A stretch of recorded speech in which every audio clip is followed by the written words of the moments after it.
好，回到节目来关注的这个焦点呢，是新华社最新的报道，在这个礼拜呢，他们报道说，军事法院在5月7号这一天一审宣判2位前防长，也就是魏凤和和李尚福，因为受贿罪等罪名被判处死缓，死缓就是死刑，但是缓刑2年，并且呢还剥夺政治权利终身，没收个人全部的财产。而在死缓2年期满之后，减为无期徒刑、终身监禁，不得减刑和假释。魏凤和是72岁，曾经在2018到2023担任中国大陆的国防部长。李尚福呢是68岁，他是接替魏凤和出任防长的那前后任，那他这个李尚福的任期呢未满8个月。2个人都是在2023年被军事纪检机关立案备查，那也进行了审查。解放军报呢最近在封面刊登了一个标题是坚持有腐必反、有贪必肃的这个评论文章，痛批军队是拿枪杆子的，军中绝不能有对党怀有2心之人，绝不能有腐败分子藏身之地。所以庄老师，您先帮我们看一下这一次魏凤和李尚福2人的判决，您看到的重点是什么？那也有人在研究这是反腐的漏点呢，还是画下了句点？应该不会是句点吧？我的看法是这样，它是句点，不过只是漫长诗篇中的一个句点，是因为它是一个进行式哈。那当然，这个其实如果到中国当地的微博去看，对于这段评论是不多了哈，可能是政治性，但是如果到海外华人的社群看，蛮多评论，基本上都是正面评价，而且大快人心，为肃贪反腐正面评价，给习近平按赞。但话说来了，有些玄机对我们耐人寻味，特别是主持人荣哥刚刚讲的嘛，解放军报特别强调军中绝对不能对党怀有2心之人所谓怀有2心，就表示这些人手脚不干净之 A 钱之外恐怕还有2心也就是不够忠诚，这是第一个耐人寻味的地方。第二个呢，这个魏凤和72岁了算一个老将。那原本大家认为他应该安全下庄，因为他卸任之后才有李尚福来接任嘛，谁知道没有安全下庄他是卸任之后才被这个起诉，而且判得很重那表示说，过去讲的安全下庄，现在应该已经不存在。第3点呢，大家关切说，接下来会不会把这个人事补齐？那当然，我们观察到，好像中共官方比较偏向宁缺毋滥，这个职缺也缺了好一阵子了也没有把它补齐相关的这个职等那也担心说，未来地补上来人选，即便在这个党的会议有推出新的人选，那这个递补之后呢，会不会因为过往的一些肃贪的一些举动，让他比较在部队管理还有装备采购研发变得比较保守，而影响到战力？特别是他新任人选上来之后，会不会对部队掌控也不够到位？对。那此外有耐人寻味的地方其实我们也看到海外华人社群也提出一些质疑啦。第一个，这是不是制度有问题？不然怎么一直有贪腐行为出现？虽然说这几年习近平雷厉风行，办得起了大案那但是呢，不要忘了根据国际透明组织它的一个青年印象排行榜，在两岸3地的华人社群里面香港是最前面，排12，在亚洲只输给新加坡。咱们台湾排24，那中国呢排76，才小幅成长，表示还是重度贪腐的国家。虽然说屡有这个肃贪的大案，但是不是呢？制度有问题。当然，另外也有人提到一点，就是说这个反贪腐是没有止境，没有任何动不了的铁帽子王。因为就在去年9月在北京大学一位副校长叫任宇中，他是这个80后，是一个年轻的学术之星，也因为贪腐被批评为这个靠校吃校吃学校的也被拔掉，表示说连最清纯最干净的学术界也有这种贪腐恶行，所以说我才会说这是一个漫长诗篇，现在只是暂时画下里面的一个小句点而已，未来还有待观察。是解放军军方所遗留下这个高层所遗留下的遗缺大家也在看是说今年的五中全会会不会逐渐的补齐，还是说对北京中央来讲其实还不急还要再观察一段时间。那在台湾这边呢，我们看到了这2天立法院呢最新通过了保卫国家安全及强化不对称战力计划采购特别条例最终在这个朝野的角力之下呢，7800亿元的这个版本通过，那包含了已经公开的110亿美元的部分就折合台币大概3000亿，还有呢预期在1年内美方将同意出售的第2批，也就是4800亿台币左右的部分加起来正好是7800亿。条例第5条名列说，采购项目包括第一批的，就是刚刚提到美方的那110亿已经有发价书的，已经公开的，像是呢 M109A7 自走炮、海马式，还有包括呢反甲型无人机飞弹系统啊、标枪反甲飞弹、托式2B 反甲飞弹等等。但第2批呢，要等到美方后续的发价书还有军售项目的内容而定。可是现在也在讨论是这个部分会不会受到下周习川会的影响，目前也是深受关注。而国防人士私下说明啊，在规模就是行政院版本所提出的1.25兆的版本当中呢，不论是台湾之盾啊，也就是空中重层拦截网、远距精准打击、无人机、军工产业、直管决策辅助，就是 C5ISR 啊，那每一项呢都是当前台湾国防非常需要的7大能力，缺一不可。不论是哪一个部分打折扣，都会重伤台湾的国防整备。好，先问接大使的是7800亿，现在最新通过这一笔军购条例哈，当然未来还是在编预算，然后呢还要再细审。那特别强调是会购买美方最新式的武器，但是从战略上、政治上，您觉得真的满足了台湾实际的国防需要吗？要看你将来你要用打什么样的战争嘛，对。那现在这些武器的话，说起来看起来，我就是打一种城镇战，还有焦土战的所用武器。是你这种标枪飞弹你打不远啊，你那个针刺飞弹你打不远啊。那反甲武器，那就是你假设说中国大陆的这个装甲部队已经登上台湾岛嘛，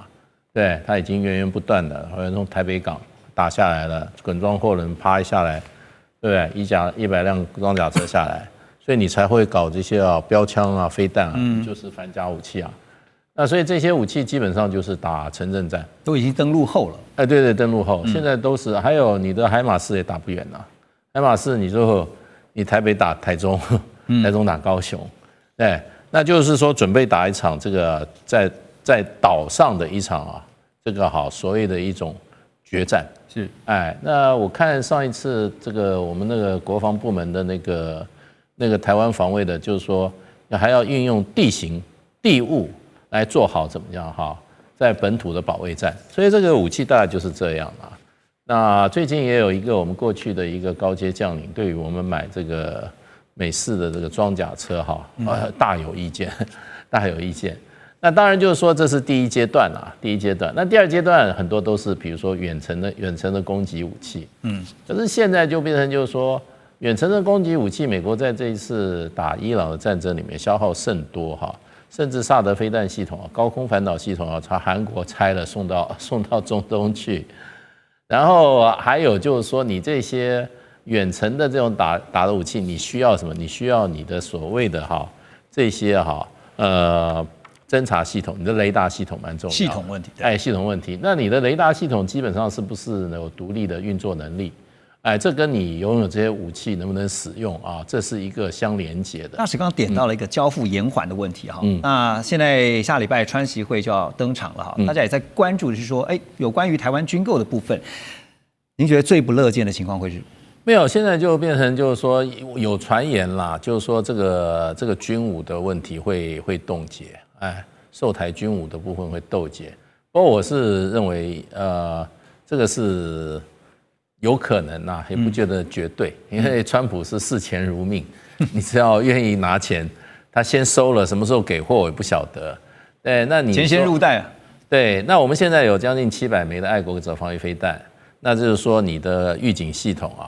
那现在你要考虑就变成这个爱国者也好的话，这次在这个中东的战争里面消耗非常快。那美国如果是不是有时间很快加赶进来？那没有稀土的情况之下这一些精准的导弹、防空武器是不是很快能够交货？对，那就变成就是说，如果说是4年、5年的话，那很可能这4年、5年之间，如果两岸发生军事冲突的话，我们这些钱就是白花了。对，就讲到实际的国防需要尤其是台湾这边，我们特别需要什么因为邱老师也是军武方面的专业，所以。对于有匿名国防人士说呢，如果你砍掉这部分呢，就会重伤台湾国防整备这个说法您有什么不同的看法？当然因为就国防人士来说，最好是你1毛钱都不要删，你删到1块钱就是1.25兆，对，就按照1.25兆通过，你只要删掉删掉1块钱，也是对我们台湾国防整备的重伤。但是我们必须要看，那我们的台湾，就他们所说的台湾国防整备的目标是什么？对，谢大使刚刚讲得很清楚，就如果我们按照过去，因为每隔一段时间国防部必须要发国防白皮书，那我们台湾的国防政策，包括我们的国家安全策略、我们的防卫策略，包括我们未来建军备战的方向，其实都在国防白皮书里面。但是如果你拿国防部过去这几个版本，包含从蔡英文政府到现在赖清德的这个执政的这个期间，国防部不断的在更新的，因为你有一贯性嘛，在更新的这些白皮书里面，你去套这次的采购，其实你有很多对不到。但是真正在按照我们过去国防部按照国防白皮书建军备战的方向，向美方提出来的很多军购的需求，到现在都没有到货。所以其实我会，就是当大家在讨论这些问题的时候，有时候我会有疑惑，就是未来采购的预算砍掉，对台湾的国防整备是很严重的伤害。那些没有交货的，难道就不是伤害吗？而且那个没有交货是按照实打实，按照我们现在的国防，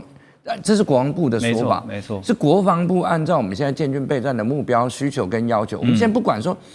你要打什么样的仗，那个也许容或有很多的讨论空间，但是过去你是按照你的国防白皮书，那你向立法院申请预算，那根据这个预算的分配去向美方采购。那但是在这次的特别军事军购预算里面，我们没办法折射回你原本国防白皮书写的这些东西，但我们只知道在这里面加强的都是台湾韧性防卫的这一块，不是那个韧性的韧，是坚韧的韧。对，就是有关于台湾韧性的部分。所以我们从不管是1兆2000亿，还是8000亿，还是7800亿，所有目前我们已经通过的国防预算里面，我们只发现目前我们只想要达到的一个目标，而且是很单纯的目标，就是万一台湾海峡发生冲突的时候，台湾不可以太早投降。没错，是这样。所以其实拉回到刚才邱老师分析的哈，就是以目前两岸的局势来看哈，就越来越紧张，这个风险系数其实是越来越高的。那这表示说，会不会台湾的军购预算只会无限制的往上加？但是呢，风险系数因为一直在增加，所以呢，就算是预算变高了，越来越高，可是有个问题，拉回到我们自己要思考的，保障也会因此而越来越高吗？我们休息一下，马上回来。中美互动牵动全球，美中竞争，地缘争霸，外交、军事、科技、经济，多元观点，权威分析，一同掌握2026全球新秩序、新赛局。每周6日，寰宇全世界带您走进全世界。好，这个阶段我们要特别来关注的是歼35的最新发展哈，因为最近有一架歼35上面印有航空工业英文的缩写啊 AVIC 的标示，那编号是0001，这个领型战机呢在央视的节目当中亮相。中国之声特别报道引述了军事评论员傅前绍的看法，表示在央视亮相的这架歼35呢，跟现有的歼35A 有一定的区别，而这架亮相的战机啊，可以看到它前起落架的支柱是比较细的，而且是单轮，应该是空军版本的歼35A 的改进型，而不是海军的舰载版。另外呢，战机的涂装跟目前空军、海军的涂装不同啊，这个机身都涂满了浅灰色，比较简单。显然呢，还没有按照用户的要求来喷漆。那因此呢，傅前绍是研判这架型号有可能是这个歼35A1。这个一是什么意思呢？就是出口哈 ，export 的意思。而他认为啊，巴基斯坦有可能变成歼35A1的第一个买家。好，那当然从这个报道当中是一些研判，这个还需要更多完整的讯息。不过从目前看起来，这个报道的亮相的歼35啊，这架战机我们怎么看？就是说，邱老师，您觉得歼35系列战机是不是已经具备了能力，可以转而量产出口了？您觉得？我们应该讲说，从去年的印巴空战，也是就是去年的这个月5月的印巴空战之后，实战，那因为这有实际上的实战，所以对巴基斯坦来说，那他面对印度的压力，因为印度有可能跟俄罗斯在恢复原本苏57，就是对印度来说，这是它的六代机，那可能印度可能会拿到苏57，那就巴基斯坦也许歼10C1就没办法，维持一定的战力上可能就有落差了。那为了弥补，因为其实印巴之间的关系，中国大陆一直在做的一件事情就是调控风险，就你只要不要让巴基斯坦的实力差印度太多，印度就不会冒险。那印度不敢冒险，双方这个方向就不可能大打起来，因为大打起来就在中国大陆的旁边，其实对中国大陆也是一个很大的威胁。所以中国大陆一直在微调印度跟巴基斯坦的实力，就是它会希望巴基斯坦可以在力量上面可以压制印度，维持一个 balance。对，但是又不会让巴基斯坦的实力，让巴基斯坦也去冒险，所以你必须要去就非常精密的去调整双方的军力的平衡。那歼35A1的，就是我们暂定它是歼35A1，歼35A1其实它是一个更早的，就是其实一个早期研发型。那这个我们大概都很早就知道，歼35有一个准备出口外销版本，但我们不知道要出口外销给哪个国家。虽然外面传闻呼声最多就是巴基斯坦。对。那在去年巴基斯坦跟印度空战之后，巴基斯坦对中国战机的实力大概不会有什么疑问，他们现在考虑的只是中国大陆愿不愿意卖而已。那我们知道。这台编号0001大概是在做那个真正出口前的整合。为什么？因为巴基斯坦买中国的战机有一个，你不能说坏习惯，就是他们希望能够在这个预算里面尽量中方能够给他们最好的东西。但是你钱就是这样子嘛。所以我们可以知道，这一定是空军型，因为巴基斯坦没航空母舰，所以不需要买到海军型。那巴基斯坦因为自己国家的经济实力，它也不是一个可以像中东土豪一样，就爱买什么就买什么，它是精打细算。那在这个过程里面，其实也不能说，就是中国大陆的航空工业体系没有得到帮助，因为巴基斯坦毕竟过去长期以来，他们用 F-16，用很多西方的战机，它有很多西方军事武器的使用经验，而这个使用经验会在这个过程里面反馈给中国大陆的战机研发单位，那这个是一个良好且正向的循环。那我相信，既然0001已经出来了，那未来可能会有一年到2年，双方在做这个测试。我想不会太快，但是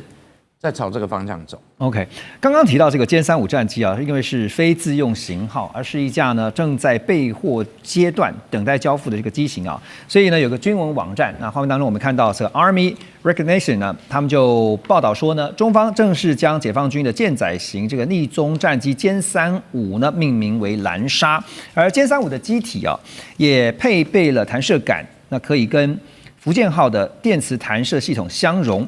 另外，歼35呢也被评估啊，可以在辽宁号、山东号之间